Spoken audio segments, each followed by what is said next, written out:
Welcome back LC Coins World. Today we're diving into the fascinating world of 1 cent coin Canada. Penny of the most iconic and cherished coins in Canada. Numismatics. These humble 1 cent coins, minted between 1953 and 1970, have captivated collectors worldwide due to their rich history, unique design, and incredible potential value. If you're passionate about rare coins or looking to discover hidden gems that could be worth a fortune, you're in the right place.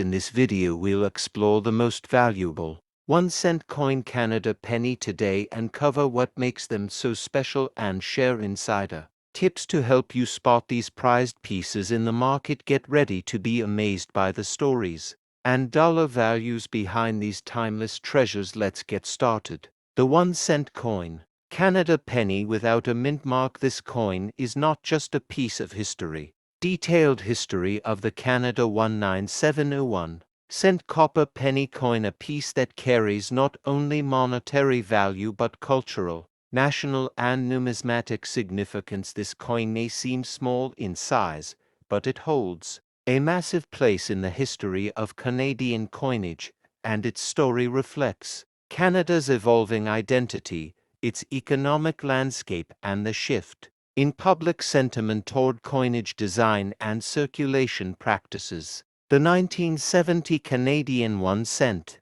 coin features the familiar portrait of Queen Elizabeth II on the obverse, designed by Arnold Machin. This image was first introduced in 1965 and shows the Queen wearing a tiara facing right. It replaced the earlier young effigy used since her coronation in 1953. The 1970 coin marks an important point in this era, as it is part of a decade that saw both technological advancements in minting and changes in how Canadians viewed and used their small change. The obverse inscription reads, Elizabeth II, Dei Gratia Regina, which translates to Elizabeth II by the grace of God Queen, and the portrait reflects both elegance and the constitutional monarchy under which Canada operates. On the reverse of the coin we find the classic maple leaf twig design created by G. E. Kruger Gray. This design had been introduced back in 1937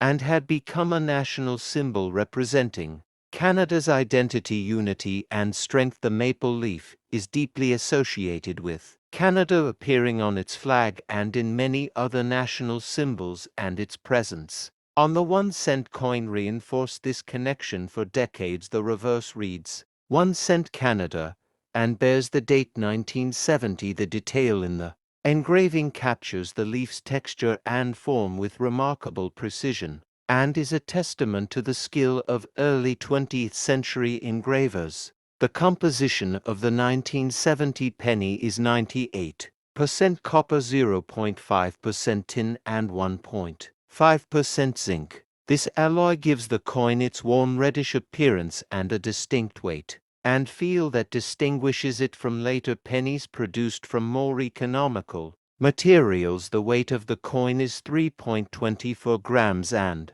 it has a diameter of 19.05 millimeters. The coin is struck with a smooth plain edge and has a standard coin alignment, which means the reverse is upside down when the coin is flipped vertically. The feel and color of this copper coin made it a familiar item in the pockets of Canadians for generations. The 1970 Canadian penny was struck at the Royal Canadian Mint in Ottawa, a facility known for its precision, quality, and innovation in coin production. The Royal Canadian Mint was established in 1908 and over the years has become one of the most respected mints in the world. By 1970, the mint was producing coins not only for domestic circulation but also for other countries. The penny was produced in large quantities in that year, with over 344 million coins minted. Although this means the coin is not rare in a general sense, its value lies in condition,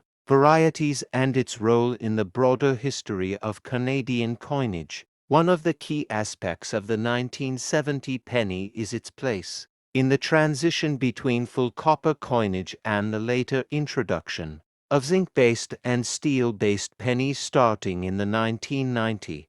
Due to rising copper prices, this makes the 1970 version part of the last golden era of heavy copper coins, which had a distinctive tone, weight, and aging pattern that collectors prize today. Copper coins develop a natural pattern over time, which can range from deep brown to light reddish hues, depending on storage and environmental conditions, making each coin somewhat unique in appearance. In terms of historical context, the 1970s were a transformative period for Canada socially, economically, and politically. Prime Minister Pierre Trudeau was in office implementing sweeping reforms. Multiculturalism was officially adopted as government policy, and Canada's identity on the global stage was shifting. The coinage of the time, including the humble penny, reflects this atmosphere of change and growth. These coins were exchanged in every province and territory. They changed hands at local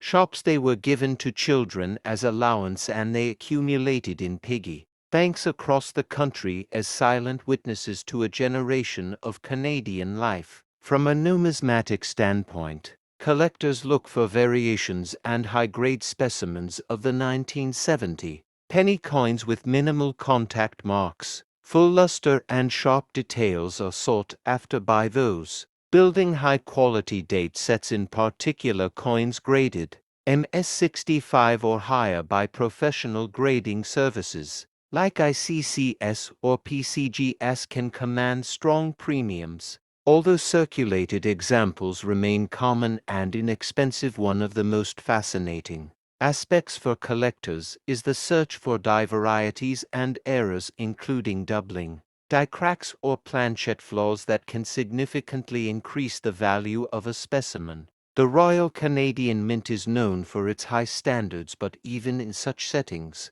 occasional die anomalies occur in large production runs, and this is where a detailed study of the 1970 penny can become a treasure hunt for enthusiasts. Advanced collectors often inspect thousands of pennies looking for unique traits, a double date, or a shifted maple leaf design. These anomalies become microcosmic studies in minting history, manufacturing challenges, and the evolution of minting technology, all of which can be explored in great detail over the course of a comprehensive video presentation. As the years passed, the role of the penny in Canadian commerce began to diminish. Inflation reduced its buying power, and the cost of producing each penny began to outweigh its face value. By 2012, the Canadian government announced it would eliminate the penny from circulation, citing economic inefficiency. The final penny was struck in 2012, but the 1970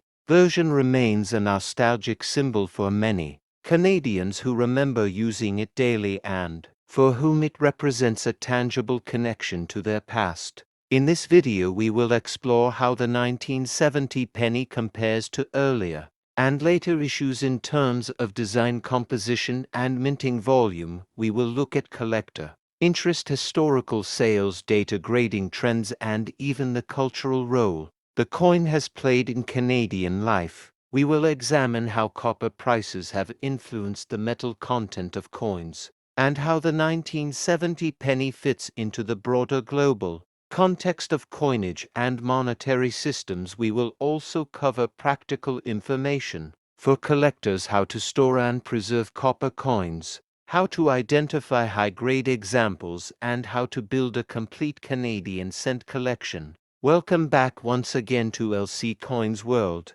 where every coin has a story and every collector is part of a global tradition of history, preservation, and discovery. This deep dive into the 1970 Canadian 1-cent copper coin will give you a full appreciation of its importance, artistry, and legacy. So get comfortable and let us explore every detail of this small but mighty piece of Canadian heritage, from metal to mint, from design to daily life. This is the full and fascinating story of the 1970 Canadian penny.